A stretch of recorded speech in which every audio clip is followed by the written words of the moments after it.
JJ, I suppose you have to be proud, kind of an effort like that, down so many guys. Where does it start for you? What stands out the most?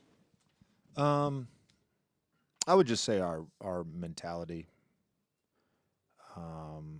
You can't win in the NBA without stepping on the floor and expecting to win. And I thought our guys had that from the start. And then that just confidence, belief, and truly connectivity in that second half was just awesome to watch. It was like it was just blossoming. And I thought Da and Rui offensively for us were great all night, but Nick Smith in the second half he just took the game over, and we needed his handle and we needed his wiggle tonight, and truthfully it was a perfect game for him. It's a that you play against that team. They're so disruptive. Drew kind of makes up his own rules. They play their small lineup where they switch everything, and so you play a game like that. It turns into, can I beat my man off the dribble? And I thought once our guys stopped trying to just run pick and roll early in the game and just said, no, I'm just going to beat my guy, create the advantage, and then we're going to play from there. And we did that a number of times in the second half. With Nick Smith, he's on a two-way, and kind of to come through in moments like that, is there any extra that you're kind of also enjoying and watching in Rudy for him, or not you're locked into the game, but just the way his teammates are embracing him and kind of the that's what I mean by the connectivity. Yeah, we got a good group. I'm excited about this group and what we could potentially be. I'm excited about the group, and his teammates loved it. The bench was awesome tonight. Our huddles were awesome. Just again, expecting to believe or expecting that we're going to win. I thought our guys had that all night. There was, after opening night, there was like a lot of discussion about like we've got to figure out how we're going to play hard the way that we did last year. That was like a part of our DNA. Like it's going to take time. Here you are, like 7 games later, and it feels like pretty much like in your team's bloodstream already. Like, how did it happen so quickly? I would say I've told the team this a number of times throughout the preseason and early in this season that the best teams are always going to be player-led.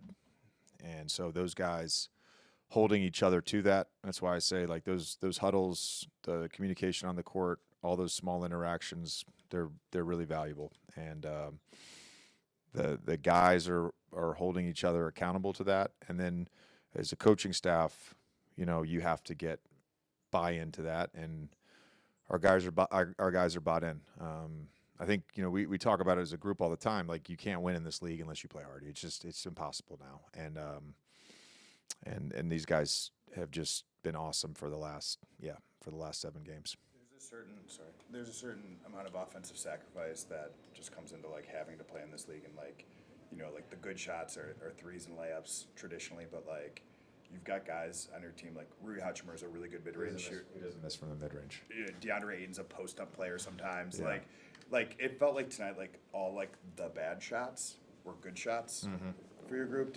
What was it like kind of watching that type of offense? Yeah, again, you have to look at it's two things. You have to look at over the course of an 82-game season, what type of shots are you trying to generate? What is the most value? How do you get good shots? How do you create an advantage?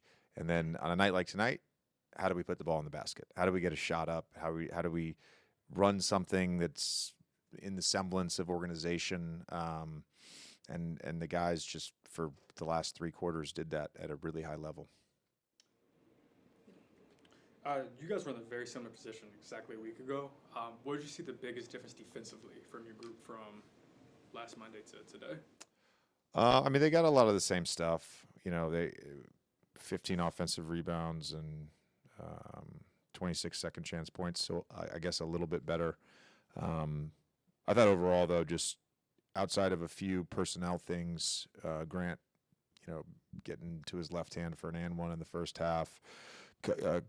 Avdia is he's a bull, getting to his right hand. And then but we had some great shifts and some great on-ball stuff where we were really dialed into personnel. That's what we told the group before the game. Like, this is a personnel game, similar to last night. It's a personnel game. This is not a how do I guard this action game. It's how do I guard my guy. And I thought our for the most part our attention to detail on that was really high.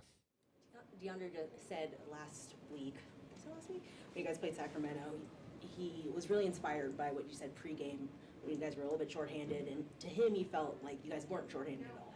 So how do you, whether it's you or maybe the other players, instill that belief that you guys are going to win no matter who you guys have? Well, it's not an easy thing to do, and it's not something that you just can say and then a guy's going to believe. I mean, it's a really organic thing, and that's why I think the things that we've preached from day one are so important. We recognize we need to be in great shape, but the communication and the habit piece, when the group can do that at a really high level every single night, you can win games when you're without a few players. And maybe the idea that being shorthanded is maybe a little bit of a misnomer. It's just I told the guys before the game, like, we have enough in this locker room to win this game. My belief level in this group that's here in Portland right now, that's in uniform right now, is as high as it's been. Like, I've been around this enough to know when a group is connected, and you still got to go out and play, and you got to go out and play hard, and you got to go out and make shots, and our guys just did all of those things tonight. Nick Smith got sick at halftime, like threw up in the tunnel, and I asked him to walk off, kind of, and he said, "Look, I was not missing this game today. The team really needed me." Does that color any more of just the moments he had down the stretch? It's a good reminder to go wash my hands. Yeah, I mean, it's. Look, I can't relate to being on a two-way contract. There were times, in early in my career when, you're just called upon in a spot and you got to go perform, and it's really, I have such empathy for a guy who's put in a situation like that and kind of has to deliver for us to have a chance to win a game, and he was awesome. I just really, really gutsy, really tough mentally for him to come in and do that tonight, and battling whatever he was battling. The development from Bronny, you talked about pregame. What sort of step did you see from him tonight? Well, I loved that there was some aggression in the second half, and he missed a couple of those little paint touch shots, but the catch and shoot three was big. Had some big time defensive plays.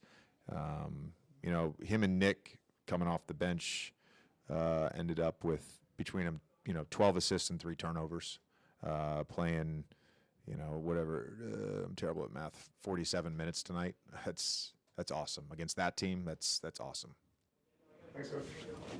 Wanna try to boast at what I look like. Keep them going, try to wear, pull up long range. Jimmy with the heat, I'm on fire. The city over here,